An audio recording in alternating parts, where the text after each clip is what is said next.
ওয়াল্লাহি যদি শুকর খাওয়া হালাল হতো কেউ শুকর খেত না, গরু খেত সবাই। যদি মদ খাওয়া হালাল হতো এই মুসলমানরা মদের প্রতি এত আকৃষ্ট থাকতো না, সবাই পানের প্রতি থাকতো আকৃষ্ট।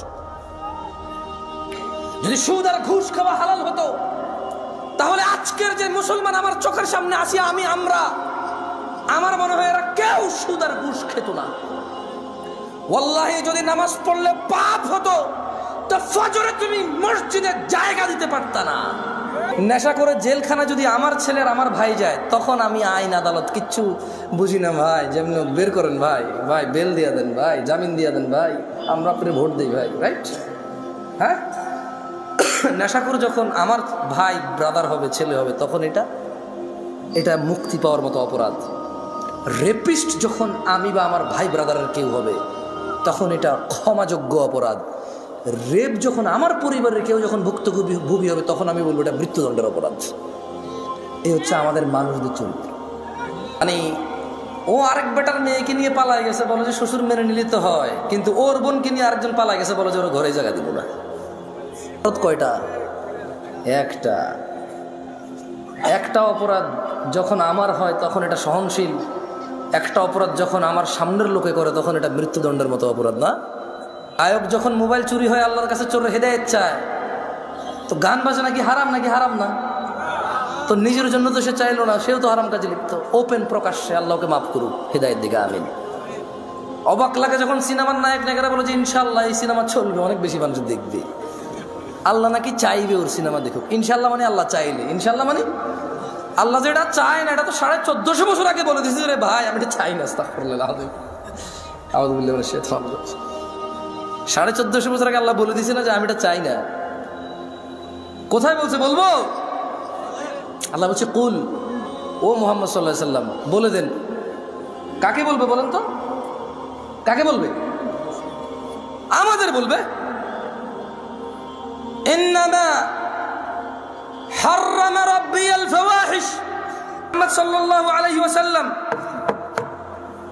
বলে দিন আপনার উম্মতদের, বলে দিন এই পৃথিবীবাসীকে, ইন্নামা হাররামা রাব্বি, নিশ্চয় আমার প্রতিপালক নিষিদ্ধ করেছে, হারাম করেছে, আল ফাওয়াহিশ, অশ্লীলতাকে, মা যাহারা মিনহা ওয়া মা বাতন, যে নোংরামো প্রকাশ্যে হয় আর যে নোংরামো গোপনে হয়। গান বাজনা কি গোপন হয় না প্রকাশ্যে হয়?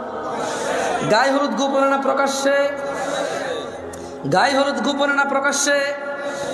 এইখানে তাল তোলা, আম তোলা, জাম তোলার যে কর্নারের চায়ের দোকানে যে সিনেমার আইটেম সং লাগায় রাখে, প্রকাশ্যে না গোপনে?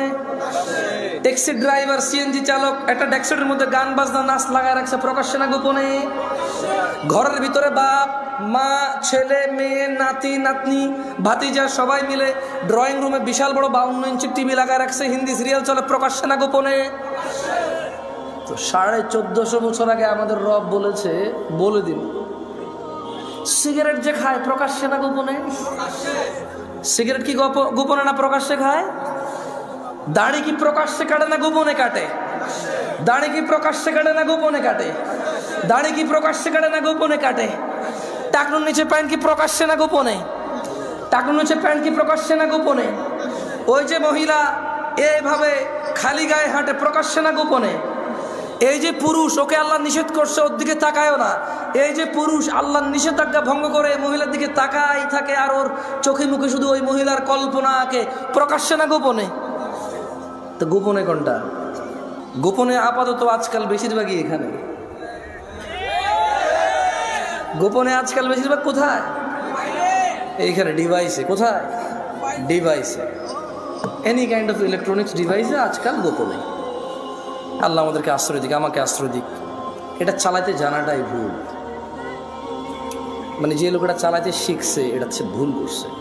আমি পার্সোনালি ফিল করি, যদি ওর চাকরি না হয় এটাতে, কি না হয় ওর, যদি ওর চাকরি না হয় এটাতে, যদি ওর বিজনেস, ব্যবসা, কাজ কর্ম, যদি এটা তার কোনো মানে নলেজ গেদারিংয়ে যদি কাজে না আসে, তাহলে সে যে চালায় সেটা শিখছে, সে ভুল করছে।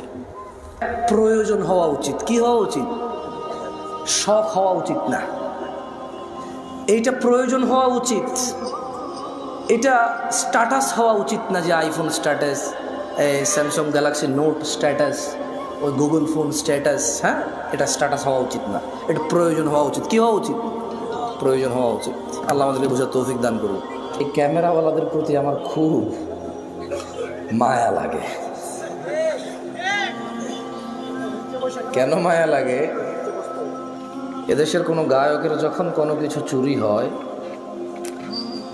গায়ক ফেসবুকে স্ট্যাটাস দেয়, থানায় গিয়ে মামলা করে, পাড়া প্রতিবেশীর সাথে আফসোস করে। এদেশের সুদখোরের যখন কোনো কিছু চুরি হয়, সে ফেসবুকে স্ট্যাটাস দেয়, পাড়া প্রতিবেশীর সাথে আফসোস হাই হুতাশা করে, থানায় গিয়ে মামলা করে। মামলা মোকদ্দমা সবই ঠিক আছে, কিন্তু সে হাই হুতাশ করে আর বলে, আল্লাহ তুমি চোরকে হেদায়েত দাও, সে আমার কত বড় ক্ষতি করছে। মোবাইলে কতগুলো নাম্বার ছিল, মোবাইলে কি ছিল? ও কিন্তু সুদ খায়। মানে ও চোরের হেদায়েত চায়, নিজের হেদায়েত চায় না। ওর কাছে চুরিটা হচ্ছে গুনাহ, এটার হেদায়েত লাগবে। সুদ গুনাহ না, এটার হেদায়েত লাগবে না। এই হিসেবে সিগারেটখোর মনে করে গাঁজাখোরের চাইতে ভালো, গাঁজাখোর মনে করে মদখোরের চাইতে ভালো, মদখোর মনে করে হিরোইন চাইতে ভালো, হিরোইনখোর মনে করে টিকটিকির লেজ খাওয়ার চাইতে ভালো। আমার মতো জামশেদ মজুমদার হুজুর মনে করে দাড়ি টুপি রাখা সব চাইতে ভালো কাজ, কিন্তু মানুষের সাথে দুর্ব্যবহার করা খারাপ কাজ না। ফোনে এসে আসা লোকগুলো আমরা যখন পরামর্শ দিই মানুষকে, আমরা ভুলে যাই আল্লাহ বলেছে, ইয়া আইয়ুহাল্লাযীনা আমানু, হে তোমরা যারা ঈমান এনেছো, লিমা তাকুল, এমন কথা বলো কেন, মা লা তাফআলুন, যা তোমরা করতে পারবা না নিজেরাই। কাবুরা মাকতান ইনদাল্লাহি আন তাকুলু মা লা তাফআলুন, নিশ্চয় আল্লাহর কাছে ঘৃণিত কাজ হচ্ছে এমন কিছু যা তুমি অন্যকে বলো কিন্তু তুমি নিজে করো না। কেমন? এখানে প্রত্যেকটা রুগী চায় ডাক্তারের হিদায়েত, ডাক্তার চায় যে ম্যাজিস্ট্রেট তার পরীক্ষার নকল ধরেছে তার হিদায়েত, হুজুর চায় মাহফিল কমিটির হিদায়েত কারণ টাকা কম দিছে, মাহফিল কমিটি চায় হুজুরের হিদায়েত, টাকা কন্ট্রাক্ট করা ছাড়া আসতে চাচ্ছে না। কেউ নিজের হিদায়েত চায় না, প্রত্যেক ব্যক্তি অন্যের হিদায়েত নিয়ে এখানে ব্যস্ত। লা হাওলা ওয়ালা কুওয়াতা ইল্লা বিল্লাহিল আলিয়্যিল আযীম। এমত অবস্থায় এখানে মানুষ কিভাবে ভালো হব আমরা, যেখানে আমি সবসময় অন্যের ভালো চাই, নিজের ভালো চাই না। এবং অন্যকে আমি বলি আমি যে তোমার ভালো চাই এটা তুমি বিশ্বাস করো, আমি কিন্তু নিজের ভালোই চাই না, আপনারা যে ভালো চাই এটা বিশ্বাস করার জন্য আপনাকে বলি আমি। মাহফিলগুলো গায়ে হলুদের অনুষ্ঠান যেমন বিয়েতে অপ্রয়োজনীয়, ইদানিংকাল মাহফিলগুলো ইসলামের মধ্যে ইবাদতের নামে এরকম গায়ে হলুদের মতো হয়ে গেছে। প্রচুর মেলা হইতো, জাহালাত ছিল, মানুষের অজ্ঞতা ছিল। ঠান্ডার সময় প্রচুর মেলা হইতো, মেলা, বটকা, বাঁশি, ওই কাঠের বানানো পাখি, এভাবে পোলা পাইনে লাকড়ে ধরে দুটা চাকা থাকে, ক্যাঁ ক্যাঁ ক্যাঁ পা সারাদিন বাজে এই সময়গুলোতে। তো মানুষ কিছু দিনদারি কার কর্মকাজে নিজেকে নিযুক্ত করতে গিয়ে ওইসব মেলা বন্ধ হয়েছে, এটা ভালো হয়েছে। কিন্তু যেটা ভালো অল্টারনেটিভ হয়েছে সেটা আরও বেশি খারাপ হচ্ছে। মেলা হারাম সব সময় সব আলেমরা বলে, সব সাধারণ মুসল্লিরা এগ্রি করে। ওয়াজ যদি বলি হারাম, কেউ এগ্রি করবে? করবে না।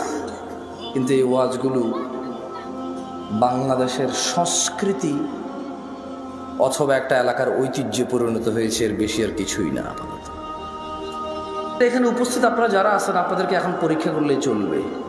তোমাদের যাদের ক্যামেরা আমার দিকে করা আছে থাক, কারো দিকে করিও না। এখানে আপনারা মিনিমাম 60% মানুষ এসব নামাজ পড়েন নাই আজকে।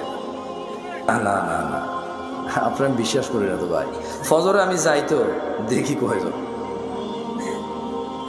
কারণ বাইনানা ওয়া বাইনাল মুনাফিকিন, আল্লাহ নবী একজন সাহাবী বলছে যে নিশ্চয়ই আমাদের এবং মুনাফিকদের মধ্যে পার্থক্য কি? শুহুদুল ইশাই ওয়াস সুবহ লা ইস্তাতিউনাহুমা, মুনাফিকরা ফজরে আর ইশার নামাজ পড়তে পারে না। কেন? বহুত কষ্ট হয়ে যায় ওদের। আপনাদের মনে মুনাফিক বলছি না, আমার আবার মুখ খারাপ ভাই, সব কিছু নিজের উপরে নিয়ে নেন আপনারা। আমাকে এখানে আনছেন কথা বলার জন্য, আমি কথা বলবো, বুঝছেন?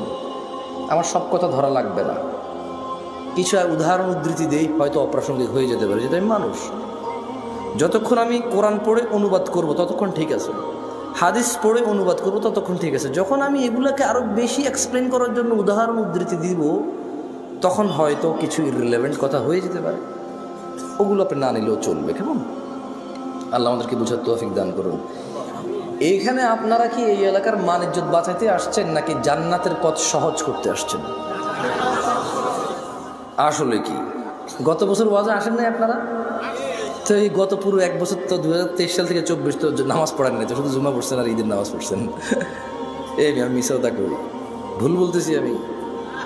এর আগের বছর ওয়াজে আসেন নাই, এখনো 2টা সূরা পারেন না। তো আমি যদি এখন 40 বছর কাউকে এখানে দাঁড় করাই, তার জীবনে সে 20 বছর ওয়াজ শুনছে, এরকম সে বলতে মিনিমাম 20 বছর সে শুনছে, মানে এরকম উপস্থিত হয়েছে মিনিমাম। কিন্তু এই 20 বছর ওয়াজ শুনে সে এখনো একটা সূরা মুখস্থ করতে পারে নাই, মানে এই ওয়াজ থেকে সে কিছু নিতে পারে নাই। আগামী 200 বছর যদি এই লোক ওয়াজ শুনে কিচ্ছু হবে না। কুফুরির মধ্যে পার্থক্য হচ্ছে নামাজ ছেড়ে দেওয়া। তো কাফের আর মুসলমানের তো বিয়ে টেকে না। বাইনাল আবদি ওয়া বাইনাশ শিরকি ওয়াল কুফর তারকুস সালাহ। বান্দা শিরিক আর কুফুরির মধ্যে পার্থক্য হচ্ছে নামাজ ত্যাগ করা। তো নামাজি যদি বউ জামাই হয়, টিকবে না, তো থাকবে না এই সংসার। খুব সিম্পল লজিক। আপনি যেদিন হাদিসকে এভাবে দেখবেন, ওই দিন আপনি মানুষ হতে পারবেন। আদারওয়াইজ ওয়াজ শুনতে পারবেন, জুমায় যেতে পারবেন, খুতবা শুনতে পারবেন, কিচ্ছু হবে না। এই ভাই শোনেন, এই দিন নাই এখন আর, এগুলো থেকে বের হন। মানে আপনার বাপ মারা যাবে, আমি যে আপনার আব্বারে জান্নাতে পৌঁছে দিব কোরআন তেলাওয়াত করে। হ্যাঁ, বছরে একবার মনে করবেন আমার দাওয়াত খাওয়ায় 500 টাকা যাবে দিবেন, আর আপনার আব্বার খুব উপকার করে ফেলতে পারবো আমি আমার জায়গা থেকে। এগুলো থেকে বের হন। এই ভ্রান্ত ধারণা। কি ধারণা? না, আমি আপনার জন্য দোয়া করলে কিছু হবে না তা আমি বলতেছি না, বাট আপনি যে সিস্টেমের তারতিব সেটিং করে রাখছেন, যে স্ট্রাকচার দাঁড় করেছেন যে this is the only way, আপনার বাপের জন্য আমি হচ্ছি ওয়ে, এটা ঠিক না। এই ভ্রান্ত ধারণা থেকে বের হতে হবে। কেমন দেখেন, আন আবি হুরায়রা রাদিয়াল্লাহু আনহু, আবু হুরায়রা রাদিয়াল্লাহু আনহু থেকে বর্ণিত, তিনি বলেন, ক্বালা রাসূলুল্লাহ সাল্লাল্লাহু আলাইহি ওয়াসাল্লাম, আল্লাহর রাসূল সাল্লাল্লাহু আলাইহি ওয়াসাল্লাম বলেছে, মান সালাকা তরিকান ইয়ালতামিসু ফীহি ইলমা, যে ব্যক্তি জ্ঞান অর্জনের জন্য পথ চলতে শুরু করলো, সাহহালাল্লাহু লাহু তরিকান ইলাল জান্নাহ, আল্লাহ তার জন্য জান্নাতের পথকে সহজ করে দেবে। মাহফিলে আসা যদি জ্ঞান অর্জনের উদ্দেশ্য হয়, তাহলে যে জান্নাতে যেতে ফুলসিরাত পার হইতে হয়, সেই জান্নাতের ফুলসিরাত সহজ হবে ইনশাআল্লাহ। যদি আজকের এই উপস্থিতি আপনার ইলম অর্জনের উদ্দেশ্য হয়, তবে যেই জান্নাতে না গেলে জাহান্নামে প্রবেশ করতে হবে, অন্য কোনো অপশন নাই, সেই জান্নাতের পথ সহজ হবে। যদি আজকের এই মাহফিল থেকে ইলম অর্জন করে নিয়ে যান, তবে আল্লাহ যে কঠোর দণ্ডের কথা বলেছে, মহাশাস্তির কথা বলেছে, সেখান থেকে মুক্তি পেয়ে যে জান্নাতে মানুষ প্রবেশ করবে, আল্লাহর সন্তুষ্টি নিয়ে আল্লাহর জান্নাতে যাবে, এখান থেকে জ্ঞান অর্জন করে গেলে সে জান্নাত সহজ হবে। কারা কারা আল্লাহর পরিবারে অন্তর্ভুক্ত হতে চান? আল্লাহ তাআলা কবুল করুন। কেমনে হবেন না শিখে? এমনি হয়ে যাবে কবুল। বলেন কেমনে হবেন আল্লাহর পরিবার?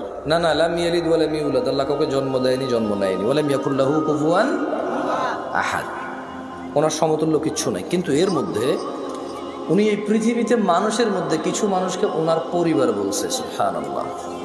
কি বলছে? ছেলে সন্তান বলে নাই, কি বলে নাই? বাপ মা বলে নাই, পরিবার বলছে। কি বলছে? আন আনাস ইবনে মালিক রাদিয়াল্লাহু আনহু قال, আনাস ইবনে মালিক রাদিয়াল্লাহু আনহু থেকে বর্ণিত, তিনি বলেন, মুহাম্মদ সাল্লাল্লাহু আলাইহি ওয়াসাল্লাম বলছে, দাড়ি রাখো, এরা কাটে। বলছে টাকনুর উপরে প্যান্ট বড়, এরা নিচে পড়ে। এখন নায়কেরা দাড়ি রাখে, এরা দাড়ি রাখে। আল্লাহ তাআলা বলছে হালাল খাও, এরা সবসময় হারামের প্রতি ঝুঁকে থাকে। ইসলাম যত কিছু আদেশ করছে, মুসলমানদের বর্তমানে কাজ হয়ে গেছে সবকিছুর বিরুদ্ধাচরণ করা। ওয়াল্লাহি যদি শুকর খাওয়া হালাল হতো, কেউ শুকর খেত না, গরু খেত সবাই। যদি মদ খাওয়া হালাল হতো, এই মুসলমানরা মদের প্রতি এত আকৃষ্ট থাকতো না, সবাই পানের প্রতি থাকতো আকৃষ্ট। যদি সুদ আর ঘুষ খাওয়া হালাল হতো, তাহলে আজকের যে মুসলমান আমার চোখের সামনে আসি, আমার মনে হয় এরা কেউ সুদ আর ঘুষ খেত না। ওয়াল্লাহি যদি নামাজ পড়লে পাপ হতো, তো ফজরে তুমি মসজিদে জায়গা দিতে পারতা না। গান শুনলে পাপ হয়, কনসার্টে জায়গা হয় না। গান শুনলে পাপ হয়, কনসার্টে জায়গা হয় না। সিনেমা দেখলে পাপ হয়, ইন্টারনেটে মিলিয়ন বিলিয়ন্স ভিউ হয় ওইটার।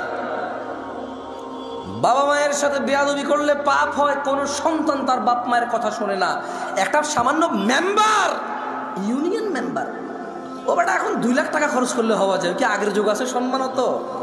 আমি রাজনীতি বক্তব্য দিচ্ছি না, ফ্যাক্ট বলতেছি, নিজের উপরে নিয়েন না কেউ। আমি রাজনীতি বুঝি কম তাই বলি না। আমার শত্রু বানায় শুধু শুধু নিজের শত্রু বাড়ায় না। আমি নিরীহ মানুষ, মনে আপনার কষ্ট যাবে শুধু, ব্যাস। আমারও ইনশাল্লাহ কিছু করতে পারবেন না, আমিও পারবো না। আপনার যা করবে, যদি কিছু হয় ওটা আল্লাহর তাকদিরে আছে, আমার হবে, আপনার হইলে ওটা আল্লাহর তাকদিরে আছে, তাই হবে, ব্যাস, দ্যাটস ইট। আমি ভয় পাই না তা না, এই জন্য আরো অনেক কন্ট্রোল করে বলতেছি। তো এই জন্য দেখবেন বাবা মায়ের অবহেলা। ওরা যদি খালি ইউনিয়ন চেয়ারম্যানে বলে ওকে বলিস তো একটু দেখা করতে, ও লুঙ্গি কোনটা পড়বে এই টেনশনে পড়ে যাবে, যাইতে হবে রে। ওর বাপ মা ওকে ডেকে পাঠাইলে বলো যে আসতেছি, বলে দিস পরে আসতেছি। আমি একটা জিনিস বিবেচনা করে দেখলাম, যত কিছু আল্লাহ তাআলা হ্যাঁ করতে বলেছে তত কিছু আমরা অনীহা করি। উনি বলেছে বিয়ে করো 2টা 3টা 4টা পছন্দ মতো তৌফিক অনুযায়ী। আমরা প্রেম করি 2টা 3টা 4টা সিম দিয়ে। আপনি দেখেন উনি বলছে বিয়ে করো 2টা 3টা 4টা, আমরা করি প্রেম 2টা 3টা 4টা। উনি বলেছে, মুহাম্মদ সাল্লাল্লাহু আলাইহি ওয়াসাল্লাম বলছে তোমরা বেশি বেশি বাচ্চা কাচ্চা নাও, তাহলে আমার উম্মত ভারী হবে কিয়ামতে, আমি বিশাল এক জনসমুদ্র নিয়ে ইনশাআল্লাহ জান্নাতে প্রবেশ করব। আমরা বলি একটা যথেষ্ট। কয়টা যথেষ্ট? একটা যথেষ্ট। উনি বলেছে বিয়ে করো রিজিক বাড়বে, আমরা বলি আগে চাকরি বাকরি এস্টাবলিশ হয় তারপরে বিয়ে। এভরিথিং উল্টা। উনি বলেছে মেয়েরা মোহর পাবে, আমরা নেই যৌতুক।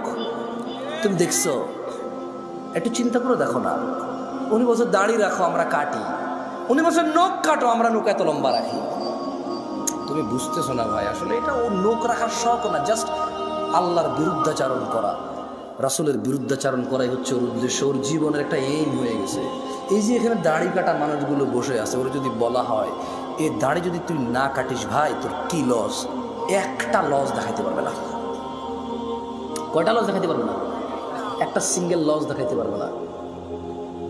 ওরা যদি সায়েন্টিফিকলি ডাক্তার, আমি তো ডাক্তার না, তবে এখন সায়েন্টিফিকলি ডাক্তাররা যে দাড়ি কাটার কতগুলা ক্ষতি, আমি একটা আর্টিকেল পড়তেছিলাম, 17টা ক্ষতি আছে দাড়ি কাটা। কয়টা ক্ষতি? এর মধ্যে হরমোন কমে যায়। কি কমে যায়? মানে বাচ্চা কাচ্চা হওয়ার চান্সেস কমে যাবে, কারণ দাড়ি থেকে নাকি, দাড়ি যেটা থেকে ওঠে, মানে দাড়ির যে গোড়াটা দেখছেন সাদা সাদা থাকে না, ওটা নাকি মানুষের হরমোন গ্রোথ ভালো রাখে, মানুষের স্কিন ডিজিজে অনেক হেল্প করে দাড়ি। সুবহানাল্লাহ। আমরা তো এত কিছু মনে করে রাখি না, সুন্নাহ হিসেবে রাখি। আলহামদুলিল্লাহ। কি হিসেবে রাখি? হরমোন আর স্কিনের জন্য রাখি না, জান্নাতের জন্য রাখি। আল্লাহ কবুল করুন, আমিন। সো যে যার নিয়ত অনুযায়ী পাবে। ইহুদি নাসারারা এখন দাড়ি রাখে কেন? হরমোন গ্রোথ ভালো রাখার জন্য, স্কিন প্রোটেক্ট করার জন্য। আমরা রাখি জান্নাতে যাওয়ার জন্য। তো আমরা একটা জিনিস চিন্তা করলাম যে মসজিদে মানুষ নেই, কনসার্টে কেন মানুষ? কারণ মসজিদে আসতে বলা হয়েছে এই জন্য আসে না, কনসার্টে যেতে নিশ্চিত করছে এই জন্য যায়, নাথিং এলস।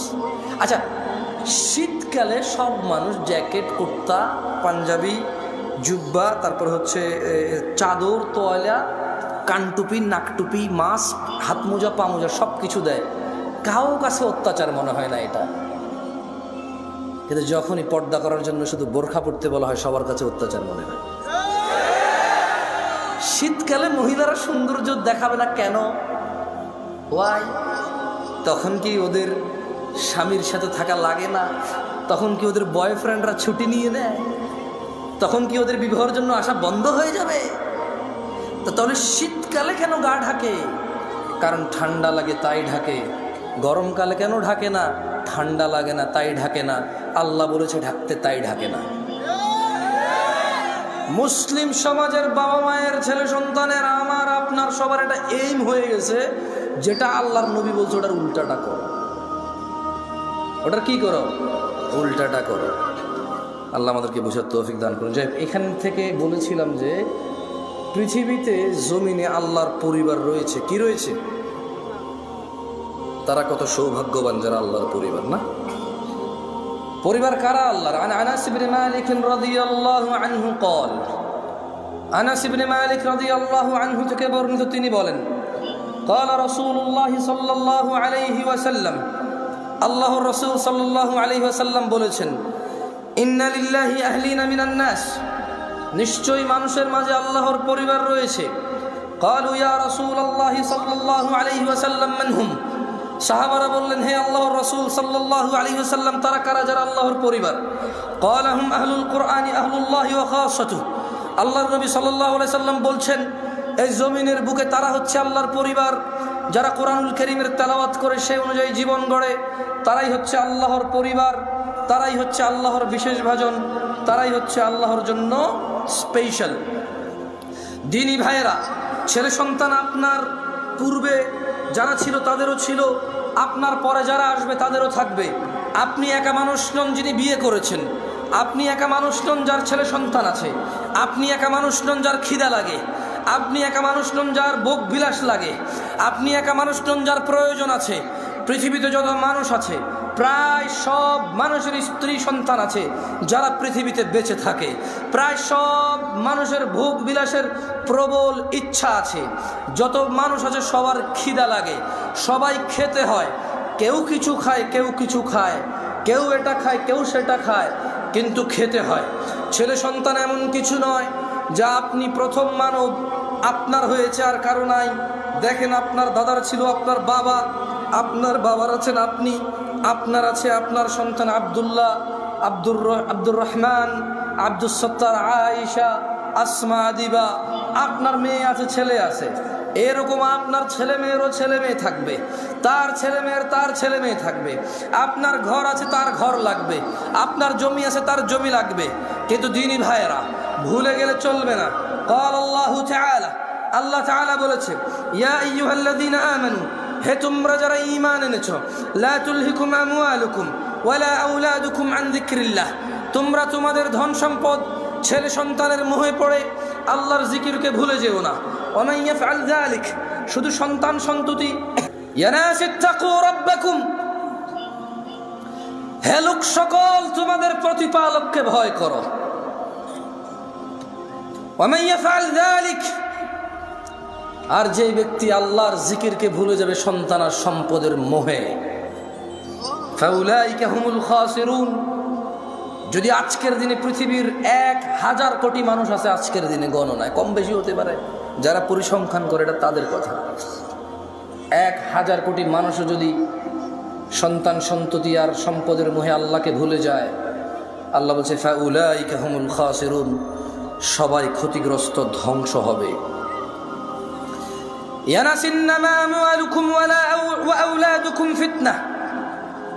নিশ্চয় তোমাদের সন্তান সম্পদ তোমাদের জন্য পরীক্ষা কেবল। ওয়াল্লাহু ইনদাহু আজরুন আযীম, আর আল্লাহর কাছে যা রয়েছে তা হচ্ছে উত্তম ও মহাপুরস্কার। মানুষরা, তুমি একাই বাপ নাকি? তুমি একাই মা নাকি? তোমার একারই বাড়ি গাড়ি লাগবে নাকি? এই পৃথিবীতে যত মানুষ তোমার আগে ছিল সবার লাগতো, তোমার পরে যারা আসবে সবার লাগবে। সো এটা এমন কিছু না যেটা তোমার একজনের লাগবে। খুব একটা ইউনিক চিন্তা, তোমার চাহিদা খুব ইউনিক। এটা এরকম কিছু না বাড়ি গাড়ি ধন সম্পদ। আমি মোটেও বলছি না বাড়ি গাড়ি ধন সম্পদ খারাপ, আমি বলছি শুধু এগুলোর পিছনে পড়ে থেকে আল্লাহকে ভুলে যাওয়া খারাপ। আমি বলছি না, আল্লাহ বলছে, আল্লাহু ইয়াবসুতুর রিজক লিমান ইয়াশা ওয়া ইয়াকদির। আল্লাহু ইয়াবসুতুর রিজক লিমান ইয়াশা ওয়া ইয়াকদির ওয়া ফারিহু বিল হায়াতিদ দুনিয়া ওয়া মাল হায়াতুদ দুনিয়া ফিল আখিরাতি ইল্লা মাতা। আল্লাহ রিজিক সম্প্রসারিত করেন, যার জন্য ইচ্ছা তা বাড়িয়ে দেন, যার জন্য ইচ্ছা তা কমিয়ে দেন। তারা যারা পার্থিব জীবনকে আনন্দে, তারা যারা দুনিয়ার জীবনের আনন্দে মেতে থেকে আখিরাতকে তুচ্ছ তাচ্ছিল্য করে, আখিরাতের তুলনায় তারা অতি নগণ্য বস্তুকে তারা পছন্দ করে বসে আছে। আফা হাসিবতুম আন্নামা খালাকনাকুম আবাসা ওয়া আন্নাকুম ইলাইনা লা তুরজাউন।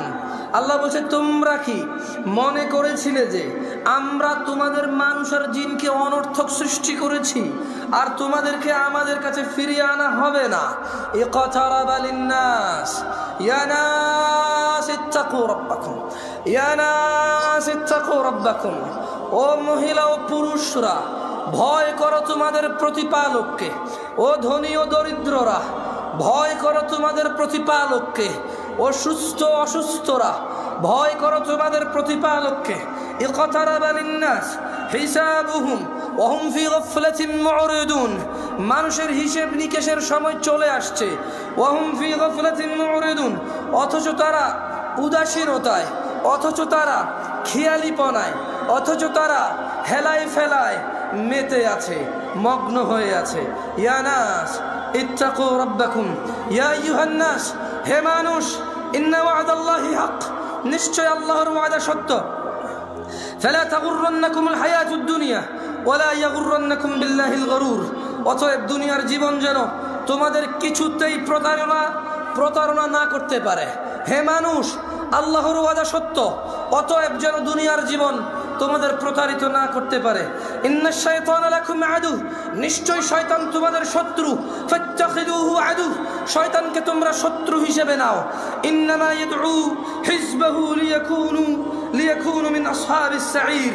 শয়তান তার দলকে কেবল এই জন্যই ডাকে যাতে সবগুলো মানুষ তার দলে অন্তর্ভুক্ত হয়ে দলে দলে জ্বলন্ত আগুনের অধিবাসী হয় ইয়া নাস ইন্নাশ শাইতানা লাকুম আদু নিশ্চয় শয়তান তোমাদের শত্রু ফাত্তাখিদুহু আদু শয়তানকে তোমরা শত্রু হিসেবে নাও ইয়া আইয়ুহান নাস হে মানুষ ইত্তাকু রাব্বাকুম তোমাদের রবকে ভয় করো ইন্না জালজালাতাস সাআতি শাইউন আযীম নিশ্চয় কিয়ামতের প্রকম্পন নিশ্চয় কিয়ামতের কাঁপুনি এক ভয়ঙ্কর ব্যাপার ইয়াউমা তারাউনাহা তাযহালু কুল্লু মুরদিআতিন আম্মা আরদাআত ওয়া তাদাউ কুল্লু যাতি হামলিন হামলাহা ওয়া তারান নাসা সুকারা ওয়া মা হুম বিসুকারা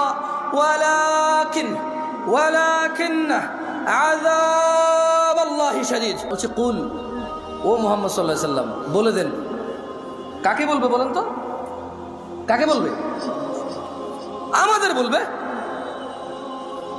ইন্নামা হাররামা রাব্বিয়াল ফাওয়াহিশ ও মুহাম্মদ সাল্লাল্লাহু আলাইহি ওয়াসাল্লাম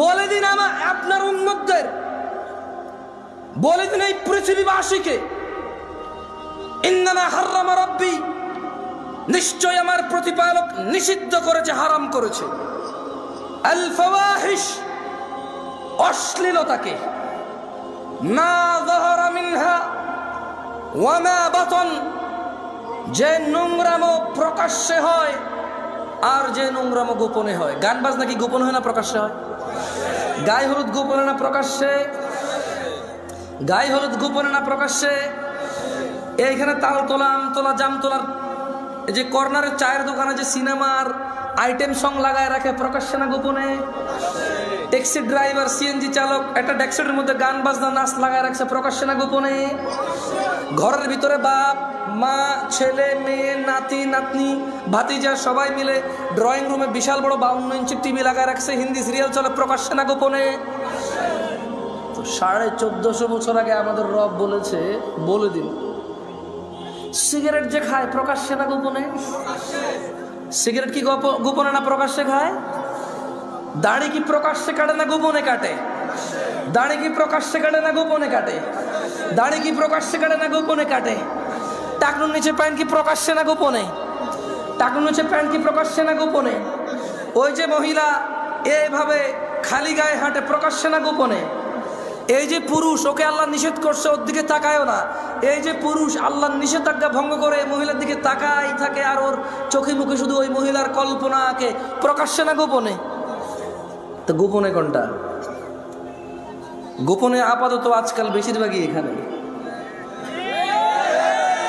গোপনে আজকাল বেশিরভাগ কোথায় এইখানে ডিভাইসে কোথায় ডিভাইসে এনি কাইন্ড অফ ইলেকট্রনিক্স ডিভাইসে আজকাল গোপনে আল্লাহ আমাদেরকে আশ্রয় দিক আমাকে আশ্রয় দিক আর একটা হাদিস বলবো কেমন আপাতত শেখ চলে আসছে ওনাকে অপেক্ষা করানোর স্পর্ধা করবো না ইনশাআল্লাহ এই হাদিসটা নিজেরা পড়বেন ফতুয়া বেশি খুঁজিয়েন না মানে ফতুয়ায় প্রবলেম কি জানেন ফতুয়া হচ্ছে শেখ মতিউর রহমান মাদানী হাফিজাহুল্লাহ তালাক বিষয়ে একটা ফতুয়া দিয়েছে একজনকে ওই লোক আবার ওইটা রেকর্ডিং করে আমাকে মেসেজ দিয়ে বলে যে এটা ঠিক আছে কিনা আমি জাজ করবো নাকি এটাকে